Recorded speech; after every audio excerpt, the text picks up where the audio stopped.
Israel और Hamas के बीच 2 साल तक भयंकर युद्ध चला। इस युद्ध के दौरान हजारों लोग मारे गए, लाखों लोग बेघर हो गए। हालांकि अब युद्ध विराम हो चुका है, जिसके बाद से ही बंधकों की रिहाई का भी सिलसिला जारी है। इसी के चलते 13 अक्टूबर को हमास ने इजराइल के बार कूपरस्टीन को भी रिहा कर दिया। रिहा होने के बाद अब जहां कूपरस्टीन ने बताया कि उनके साथ कितनी बदसलूकी हुई, वहीं उन्होंने अपने ही देश के मंत्री पर भी सवाल खड़े किए हैं। कूपरस्टीन ने चौंकाने वाला खुलासा करते हुए बताया कि कैद के दौरान उन्हें इतना पीटा गया था कि वो 1 महीने तक चल नहीं पाए थे। साथ ही साथ उन्होंने बताया कि हमास ने उन्हें इतनी बुरी तरह इसलिए पीटा क्योंकि राष्ट्रीय सुरक्षा मंत्री इतामार बेन गवीर ने फिलिस्तीनी कैदियों को पीटते थे और उनके वीडियो शेयर भी करते थे। इसी के चलते हमास ने भी फिलिस्तीनी कैदियों के साथ बुरे बर्ताव का बदला लेने के लिए इजरायली कैदियों के साथ बर्बरता की। इस दौरान कूपरस्टीन ने कहा कि मुझे गुस्सा इस बात का है कि मंत्री बेन गवीर ने फिलिस्तीनी कैदियों की खराब हालत का प्रचार किया। मंत्री ने कैदियों को टॉर्चर करते हुए वीडियो क्यों रिलीज किए? उनके इस प्रचार ने हमास की कैद में रह रहे इजराइल की कैदियों की जिंदगी और मुश्किल बना दी। हमास अपहरणकर्ता जानबूझकर कई दिनों तक मुझे खाना नहीं देते थे। लगभग अपनी 2 साल की कैद के 270वें दिन कूपरस्टीन के साथ मारपीट की गई। उन्होंने बताया कि वो हमारे पास आए और हमें बुरी तरह पीटना शुरू कर दिया, हमें दीवार के सामने खड़ा किया और बहुत मारा। कूपरस्टीन ने बताया कि बेन गवीर की वजह से इजरायली कैदियों को बहुत मारा जाता था। कूपरस्टीन के मुताबिक उन्होंने उनके पैरों से पकड़कर पूरे कमरे में उन्हें घसीटा, उनके ऊपर पैर रखे और जितना हो सकता था उतना अपमान करते थे। कूपरस्टीन से जब पूछा गया कि क्या वो बेन गवीर से नाराज हैं, तो कूपरस्टीन ने कहा कि उसे गुस्सा इस बात का था कि फिलिस्तीनी कैदियों के साथ सख्त व्यवहार की बातें इतनी खुलकर सार्वजनिक क्यों की गई। कूपरस्टीन उन अंतिम 20 बंधकों में से एक थे जिन्हें 13 अक्टूबर को अमेरिका की मध्यस्थता में हुई युद्ध विराम और बंधक रिहाई समझौते के तहत छोड़ा गया। 13 मारे गए बंधकों के शव, जिनमें 2014 के गाजा युद्ध में मारे गए एक सैनिक का शव भी शामिल है, वो अभी भी गाजा में है। बेन गवीर, जो राष्ट्रीय सुरक्षा मंत्री के रूप में इजरायली जेल प्रणाली की निगरानी करते हैं, लंबे समय से फिलिस्तीनी कैदियों को दिए जाने वाले अनावश्यक सुविधाओं का विरोध भी करते हैं। अपने कार्यकाल की शुरुआत में उन्होंने जेलों में ताजी पीटा ब्रेड परोसने पर प्रतिबंध लगाया और कैदियों के नहाने के समय को सीमित कर दिया। इस दौरान इनका एक वीडियो भी सामने आया था जिसमें वो फिलिस्तीनी कैदियों के साथ बदसलूकी करते दिखाई दिए थे। कहा जाता है कि बेन गवीर हमेशा से हमास के साथ किसी भी युद्ध विराम या बंधक रिहाई समझौते के खिलाफ रहे हैं। उन्होंने कूपरस्टीन के बयान पर प्रतिक्रिया देते हुए एक वीडियो भी जारी किया। उसमें उन्होंने आरोप लगाया कि इजरायली मीडिया हमास के पक्ष में काम कर रही है। उन्होंने कहा कि मैं मार्क कूपरस्टीन और सभी लौटे हुए बंधकों को गले लगाता हूं, लेकिन इजरायली मीडिया हमास की कहानी को अपना रहा है। मंत्री के फिलिस्तीनी कैदियों पर दिए गए बयानों के बारे में अन्य रिहा हुए बंधकों ने भी कहा है कि उनकी टिप्पणियों के बाद उन्हें भी कैद के दौरान पीटा गया था। बेन गवीर ने दावा किया है कि शेन बेट ने बाद में कहा कि जब उन्होंने फिलिस्तीनी सुरक्षा कैदियों के साथ सख्त व्यवहार को सार्वजनिक किया तो आतंकी हमलों में कमी आई और हमास डरा हुआ है।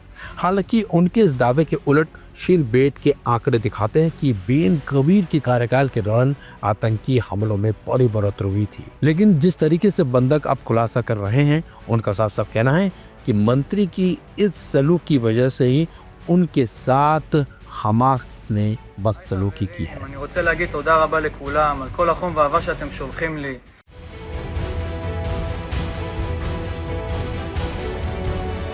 यमन में एक बार फिर हूती विद्रोहियों और संयुक्त राष्ट्र के बीच टकराव बढ़ता नजर आ रहा है। ईरान समर्थित हूतियों ने 3 संयुक्त राष्ट्र कर्मचारियों को गिरफ्तार कर लिया है।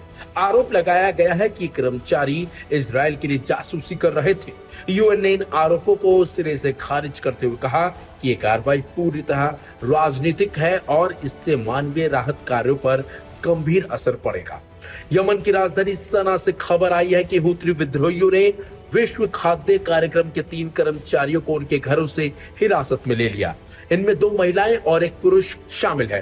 हूती सुरक्षा एजेंसियों का दावा है कि उनके पास इजराइल से जुड़े सहयोगियों की एक सूची है जिसमें कई अंतर्राष्ट्रीय संगठनों के कर्मचारी शामिल बताए जा रहे हैं।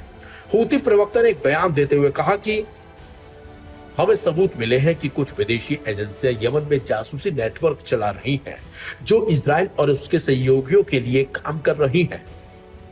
हालांकि संयुक्त राष्ट्र ने इन आरोपों को पूरी तरह बेबुनियाद बताया। यूएन प्रवक्ता के मुताबिक हमारे कर्मचारी पूरी तरह मानवीय कार्यों के लिए काम करते हैं। किसी भी प्रकार की जासूसी का आरोप निराधार और अस्वीकार्य है। ये पहली बार नहीं है जब हूती विद्रोहियों ने यूएन स्टाफ को निशाना बनाया हो। संयुक्त राष्ट्र के आंकड़ों के मुताबिक साल 2021 से अब तक कम से कम 55 यूएन कर्मियों को हूती प्रशासन ने गिरफ्तार किया है। इनमें से कई महीनों तक बिना किसी कानूनी प्रक्रिया के हिरासत में रहे। सिर्फ पिछले हफ्ते ही सना में यूएन के एक परिसर पर छापा मारकर 7 अन्य कर्मचारियों को हिरासत में लिया गया था। अब नई गिरफ्तारी के साथ कुल संख्या बढ़कर 10 से ज्यादा हो गई है। यमन में हूती विद्रोहियों का कंट्रोल उत्तर और पश्चिमी इलाकों पर है, जबकि अंतर्राष्ट्रीय मान्यता प्राप्त सरकार दक्षिण में काम करती है। इस वजह से राहत एजेंसियों को अपने संचालन के लिए हूती प्रशासन से अनुमति तक लेनी पड़ती है। यमन पहले से ही दुनिया के सबसे भीषण मानवीय संकटों में से एक का सामना कर रहा है। लगभग 2 करोड़ लोग भूख और कुपोषण से जूझ रहे हैं और राहत सामग्री पहुंचाने का सबसे बड़ा माध्यम यूएन की एजेंसियां ही हैं। यूएन अधिकारियों का कहना है कि बार बार की गिरफ्तारियां और दमनकारी रवैये से उनके कामों पर गंभीर असर पड़ता है। एक वरिष्ठ अधिकारी का कहना है कि जब हमारे कर्मचारी ही सुरक्षित नहीं हैं, तो हम जरूरतमंदों तक कैसे मदद पहुंचाएं? वहीं विश्लेषकों का मानना है कि इन गिरफ्तारियों का सीधा संबंध गाजा संघर्ष से है। हूती विद्रोही खुद को फिलिस्तीनी प्रतिरोध के समर्थक के रूप में पेश करते हैं और हाल के महीनों में उन्होंने इजराइल समर्थक ताकतों के खिलाफ खुला रुख अपनाया है। रेड सी और अरब सागर में हूतियों द्वारा जहाजों पर किए गए हमले भी इसी नीति का हिस्सा बताए जाते हैं। इस पृष्ठभूमि में संयुक्त राष्ट्र या पश्चिमी देशों से जुड़ी किसी भी एजेंसी को इजराइल समर्थक ठहराना हूती प्रचार का हिस्सा माना जा रहा है। संयुक्त राष्ट्र ने हूतियों के कब्जे से तत्काल 3 कर्मचारियों की रिहाई की मांग की है और कहा है कि अगर ऐसी कार्रवाइयां जारी रही तो अंतर्राष्ट्रीय सहायता कार्यक्रम ठप पड़ सकता है। यमन में शांति प्रयास पहले ही ठहराव में है और अब ये विवाद मानवीय संकट को और गहरा सकता है। यहाँ एक और हूती समूह अपने रुख को सुरक्षा का मामला बता रहा है। वही अंतर्राष्ट्रीय समुदाय इसे राजनीतिक दमन और मानवीय कानून का उल्लंघन कह रहा है। यमन में यह घटना इस बात की याद दिलाती है कि जब युद्ध, राजनीति और राहत कार्य आपस में उलझ जाते हैं तो सबसे ज्यादा नुकसान उन्हीं लोगों को होता है जो पहले से ही संघर्ष की मार झेल रहे हैं।